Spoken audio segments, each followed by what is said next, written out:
Hello and welcome to episode 385 of the Daily Sales Message Podcast, where every single day I share a piece of simple and actionable advice that's designed to help you feel more confident and sell more stuff too.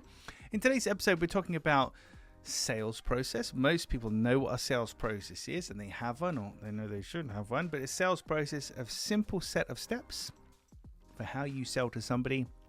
You've got to prospect them, ask them stuff, qualify them, etc. Have meetings and calls and onboarding and this and that. It's the steps of how you sell to them. What I'd like to challenge your thinking with today is a buying process. And the buying process is from the POV, the point of view of your buyer. What are they considering when they're buying? Because the buying process precedes the selling process, if that makes sense. So from your buyer's point of view, their process begins when they notice a problem. They notice a trigger point, an issue, a problem. This is a problem. What are we going to do about it? Then from there, you don't have to shake your head, but there we go. Then from there, they'll do their research. Either they'll know what the solution is, or they'll have to start looking for the solution. And when I say solution, I'll give you a banal example, but it kind of makes sense. If I want to serve really nice, posh coffee in my house, my friends are coming over. So the problem is, I don't have posh coffee. I've only got instant coffee. Want to serve something nice and posh to impress my friends. Yep, both of them. There's two things I can do.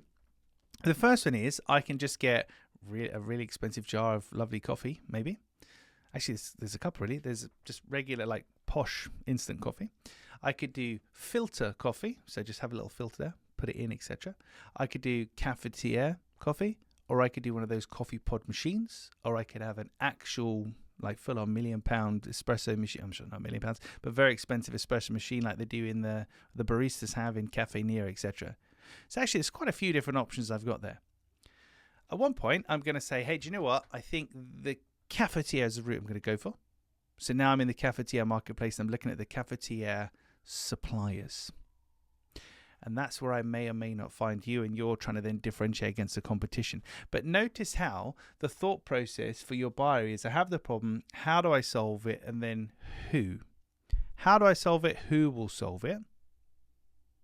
A lot of people miss this. A lot of people in the cafetiere marketplace, is a banal example, a lot of people in the cafetiere marketplace just think they're competing against the other cafetiere people. This is why our cafetiere is better than all the other ones. Well, that's kind of valid, but you also have to have, why is your cafetiere better than filter coffee, the super duper coffee machine, expensive instant coffee, etc.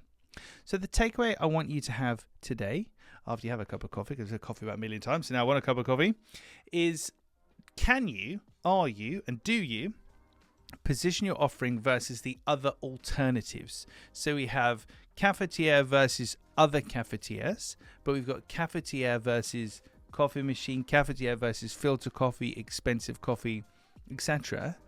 Are you too focused on you versus the other cafetières, or do you take into consideration the other things that your buyer might be looking at in their buying process? So a buying process is where the buyer decides how they're going to solve it and who is going to help them.